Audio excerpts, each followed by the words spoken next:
कि चलो रे मन वृंदावन में और झांकी करेंगे राधे श्याम।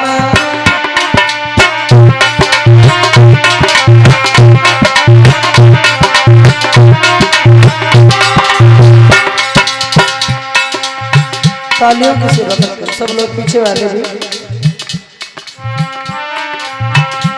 अरे वृंदावन में कृष्ण की पूजा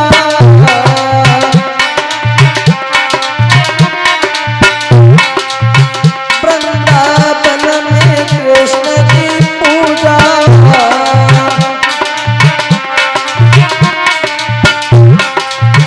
और देव कोई मुझे न दूजा।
आइए देखें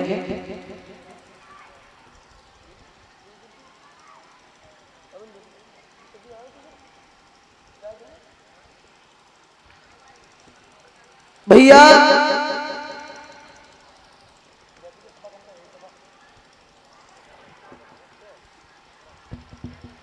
जिस समय उत्तानपाद महाराज पत्नी के कहने से दूसरा विवाह करने के बाद अयोध्या में जब लौट करके आए हैं तो देखिए बड़ी रानी ने अपनी दासी से कहा बहन चली जाओ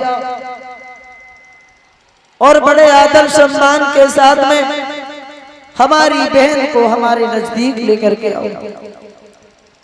चल देती है दासी और दासी ने जाकर के ये कहा है कि महारानी साहिबा आपकी बड़ी बहन महल में आपका इंतजार कर रही है। और जो ये सुना कि बड़ी बहन कहने लगी दासी कौन बड़ी बहन किसकी बड़ी बहन। दासी ने कहा चिल्लाओ नहीं राजा की पहली पत्नी। सोचने लगी इसका मतलब घर में सौत पहले से मौजूद है। उत्तानपाद महाराज को अपने पास में बुलाया और बोली महाराज यदि आप हमें रखना चाहते हैं तो एक काम कीजिए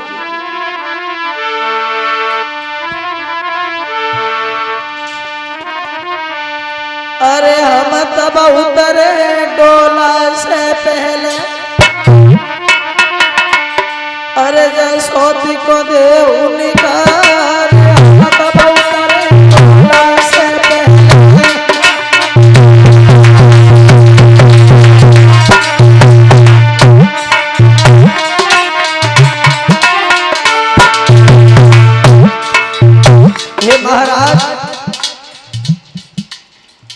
जब एक स्त्री पहले से तुम्हारे घर में थी तो आप मेरे पिताजी के दरवाजे पे बारात लेकर के क्यों गए? क्यों गए?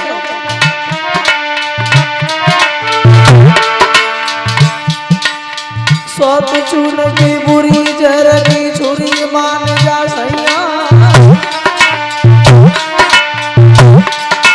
मैं छोड़ू तेरे हाथ पड़ू तेरे पैया, तुम करके शादी मेरे संग में हमारे बाबर से पहले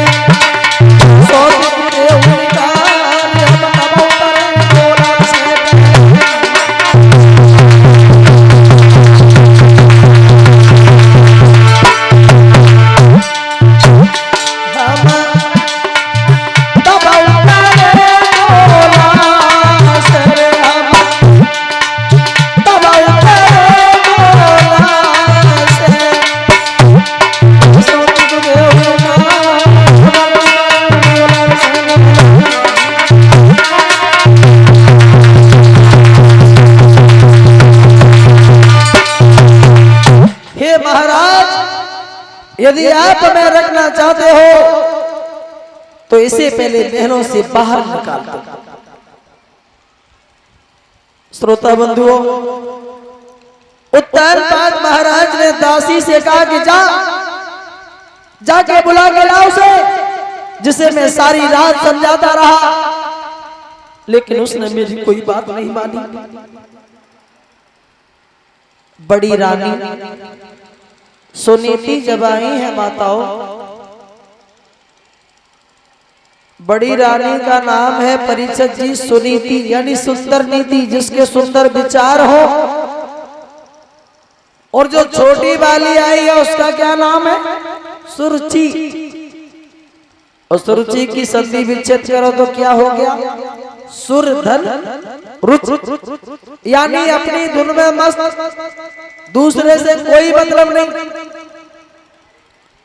और सुरुचि का सीधा सा अर्थ है मन पसंद इच्छा, वासना। श्रीमद् भागवत रहस्य में, जिसके राइटर हैं डोगरे जी महाराज, उसमें दिया गया है प्रश्न नंबर 149 पर, सुरुचि के नाम का अर्थ सीधा सा वासना को बताया गया है, मन पसंद इच्छा को कहा गया। सुरुचि जब आई, डोली से उतरने के लिए तैयार नहीं हुई, उत्तानपाद ने बड़ी रानी को बुला लिया। तो बड़ी रानी सुनीति ने अपनी सोच के दोनों पैर पकड़ लिए और एक बहन, जो तुम कहोगी बस वही काम हम करेंगे, हर काम में हम तुम्हारे पीछे रहेंगे, लेकिन ऐसा न करो बहन।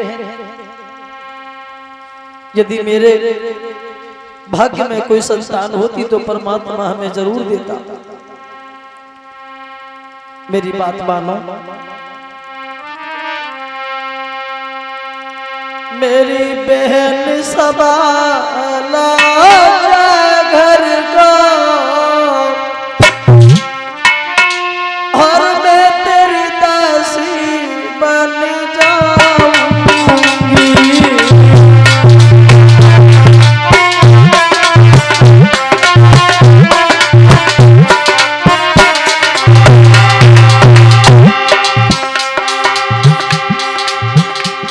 मेरी बहन संभालो घर को,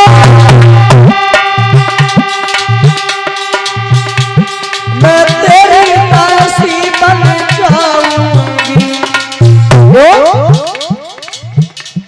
जब तू सोएगी सजन पे, जब तू सोएगी सजन पे, तेरे लाट को तेरे दबाऊंगी।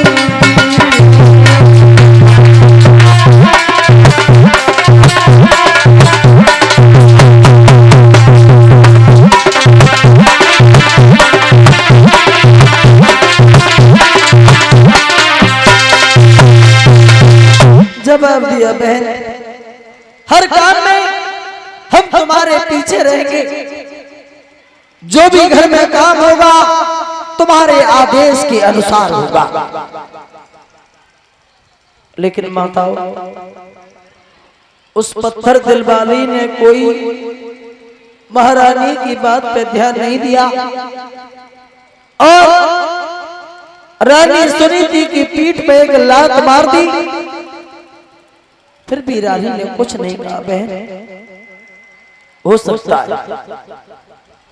सकता है हमारे भाग्य में तुम्हारी लात ही लिखी है। श्री सुखदेव जी समझाने लगे, हे राजन परीक्षित, खुले शब्दों में छोटी रानी ने यह कहा है कि महाराज,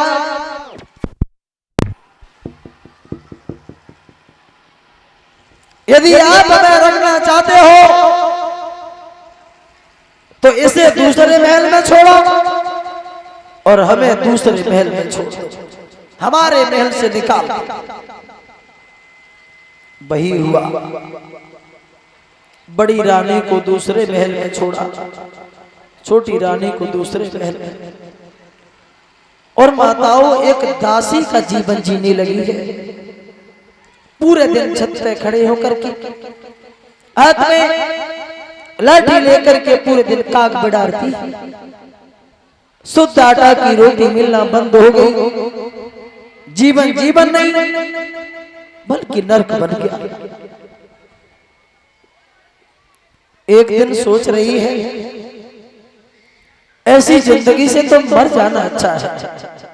परमात्मा, तुमने हमें कहां से कहां पहुंचा दिया दीन बंधु। एक दिन विचार आया, आज माताओं जब कोई अपने जीवन में नीरसता महसूस करता है ना, तो हमेशा मरने की सोचता है। दुखी होकर के रानी, जो बड़ी रानी है सुनीति, घर से चली है। क्या दशा है,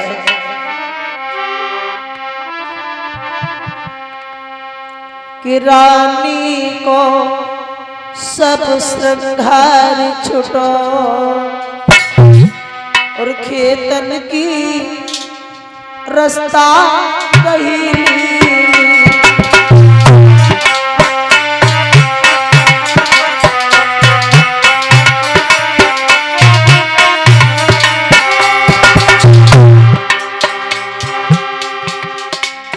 घर से चली है, सोच रही है दीन बंधु, ऐसी जिंदगी से तो मर जाना अच्छा है।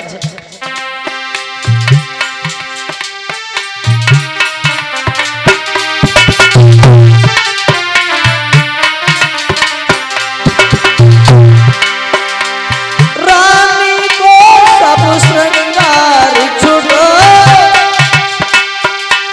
खेतन की रास्ता गई, चल गई महारानी मरने को,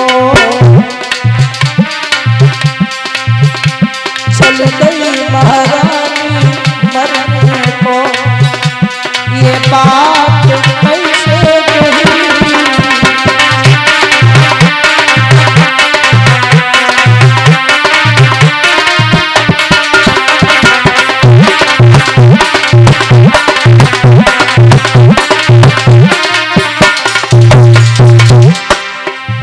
और ये सत्य है इस संसार में।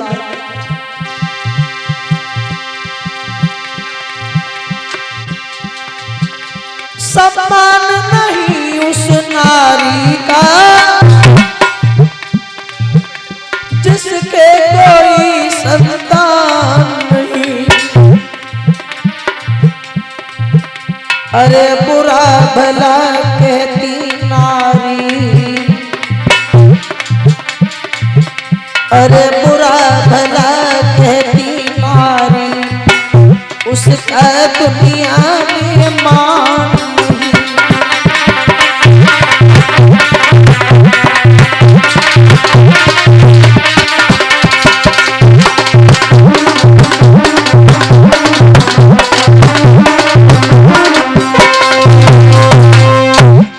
आज जब घर से चली है, सोच रही है जंगल में जाकर के कोई न कोई तालाब मिल जाएगा या कुआं में जाकर के मैं अपनी आत्महत्या कर, कोई है तो नहीं वहां भैया, देख लीजिए। बच्चों को दूर रखे वहां से।